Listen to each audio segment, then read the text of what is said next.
مراحل دیکھیں، اب ہم خودی کے پہلو دیکھتے ہیں۔ تو اقبال کے مطابق خودی کے دو پہلو ہیں، نفس فعال، اور نفس فعال کی تشکیل اور زمان مکان کی پیمانوں سے ہوتی ہے، یعنی کہ نفس جو فعال ہے اس کی تشکیل جو ہے زمان و مکان سے ہوتی ہے، اور نفس بصیر، نفس بصیر دوران خالص سے رابطہ رکھتی ہے اور حیات علمیہ سے براہ راست فیضیاب ہوتے ہیں۔ خودی کی خصوصیات بہت اہم ہیں، آپ سے خودی کی خصوصیات بھی پوچھی جا سکتی ہیں۔ تو خودی کی خصوصیات میں سب سے پہلے آپ یہ خصوصیات سے پہلے تھوڑا سا آپ حوالہ دیں گے تصور خودی کے ماخذ کا، اور خودی ہے کیا یا خودی کا ارتقاء کب ہوا، اس کے بعد آپ خودی کے خصوصیات لکھیں گے۔ اس میں سب سے پہلے ہے وحدت۔ وحدت ہے جو ہے وہ خودی کی پہلی خصوصیت ہے۔ اس کے مطابق خودی کا اظہار وحدت میں موجود ہے، جسے ہم کلیات نفس کی وحدت سے تعبیر کرتے ہیں، اور اس کا بے جز ہے خلوت۔ بطور ایک وحدت اس کے خلوت پہلو خودی کی دوسری نمایاں خاصیت میں شامل ہے۔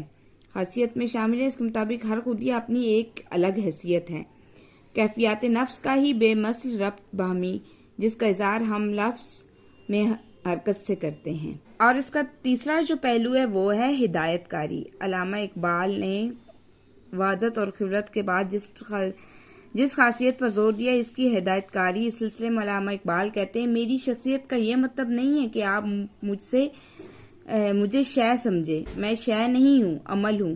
میرے محسوسات کیا ہیں؟ اعمال و افعال کا وہ سلسلہ جن میں ہر عمل دوسرے پر ملالت کرتا ہے اور جو ایک دوسرے سے وابستہ ہے، تو اس لیے ان میں کوئی رہنما مقصد کار فرما ہے۔ میری ساری حقیقت میرے اس امر آفرین رویے میں پوشیدہ ہے۔ تو اس کے بعد ہم دیکھتے ہیں کہ خودی کا صدور کیا ہے، یعنی کہ سب سے اہم سوال جو ہے وہ زمان و مکان ہے۔ اس دنیا میں خودی کا صدور کیوں کر ہوا، یعنی کہ خودی کا صدور جو ہے وہ آغاز کس کا، کیسے ہوا، کیوں کر ہوا۔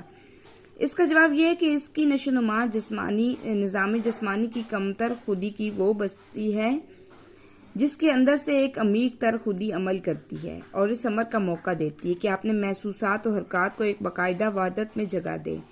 اس سلسلے میں ذہن میں آتا ہے کہ آیا خودی اپنی کفالیت خود متعین کرتی ہے یا نہیں؟ تو اقبال کا کہنا ہے کہ خودی کا صدور اگرچہ متناہی ہے مگر ہدایت عمل کی اہل ہے، اور جس نے اس طرح اپنی خودی پر اپنی آزاد مثبت پر ایک حد قائم کر لی ہے۔ تو بے خودی کا تصور کیا ہے؟ انسانی زندگی کی انسان تنہائی کی زندگی نہیں گزارتا، وہ لازم کسی معاشرہ، کسی قوم اور کسی ملت کا فرد ہوتا ہے۔ فرد اور ملت کے درمیان رابطے کے بھی کچھ اصول اور قوانین لازم ہوتے ہیں۔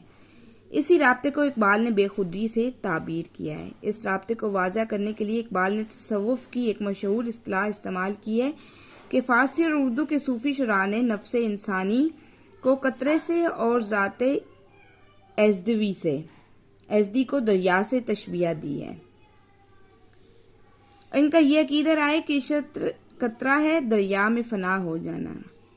لیکن اقبال نے اس تمثیل کو فرد اور ملت کے درمیان رابطہ اور تعلق ظاہر کرنے کے لیے استعمال کیا کہ فرد کی مثال ایک قطرہ کی ہے اور ملت دریا کی طرح، یعنی کہ فرد جو ہے وہ قطرہ ہے اور ملت جو ہے، قوم جو ہے وہ دریا کی طرح ہے، مگر اقبال سے اس کی ہستی مزید استحکام حاصل کرتی ہے۔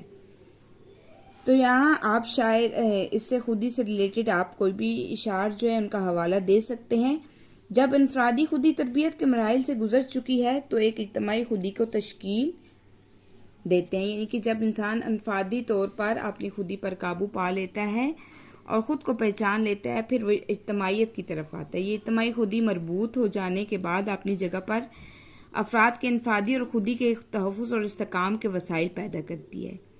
لیکن ایسی ملت جو انفرادی اور اجتماعی طور پر خودی کی تربیت اور استحکام کے وسائل پیدا کر سکے اور دنیا میں منشاء خداوندی کو پورا کرنے کا باعث بن سکے، وہ صرف ملت اسلامیہ ہی ہو سکتی ہے۔ تو اس میں جو ہے، کیونکہ یہ قوم، یہ رنگ، نسل، زبان، ملک، علاقہ جیسے محدود امتیازات کو ختم کر کے ایک وسیع انسانی برادری کا تصور دیتی ہے۔ تو یہ کیا ہے؟ یعنی کہ احکام خداوندی کو پورا کرنے کے باعث جو ملت اسلامیہ ہے وہی کامیاب ہے، کیونکہ وہی قوم، رنگ، نسل، زبان، ملک، علاقہ کو امتیاز ختم کرتی ہے اور انسانی برادری کا تصور کرتی ہے۔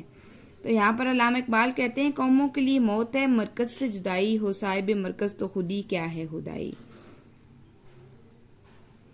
یہ تھا ہمارے تصور خودی کے سوال۔ تو انشاءاللہ اب ہم اگلی ویڈیو میں اقبال کا تصور عقل و عشق پڑھیں گے۔